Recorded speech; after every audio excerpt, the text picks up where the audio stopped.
Hello friends, দিনটা ছিল 4th August. আর আমাদের 4 স্টারের মধ্যে 1 স্টারের সেদিন বার্থডে ছিল। আর সেই দিনই আমাদের সেকেন্ড সেমের এক্সাম চলছিল। আর এই পরিস্থিতিতে দাঁড়িয়ে দুটো কাজই খুব ইম্পর্টেন্ট ছিল, আর দুটোতেই আমাদের অ্যাটেন্ড করতে হতো। তাই আমরা এক্সাম দেওয়ার পরই চলে গেছিলাম তার বার্থডে সেলিব্রেট করার জন্য। তো দূরে কোথাও যাওয়া সম্ভব হয়নি, কারণ অনেকটাই রাত হয়ে গেছে। তাই কাছাকাছির মধ্যে মিও আমার থেকে কেক নিয়ে পৌঁছে গেলাম কলেজ মাঠে।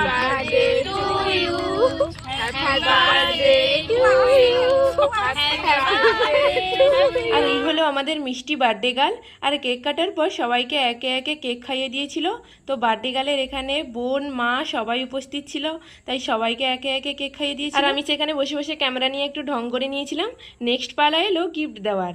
তো আমরা বার্থডে গার্লকে এই গিফটটা দিয়েছিলাম, একটা রূপোর ব্রেসলেট। তো এটা দেখে সে খুবই খুশি হয়ে গেছিলো। আর এই বার্থডে পার্টি কমপ্লিট করতে অনেকটাই রাত হয়ে গেছিলো, তাই আমরা তাড়াতাড়ি সেখান থেকে বেরিয়ে এলাম ও চলে এলাম মেসে। So by.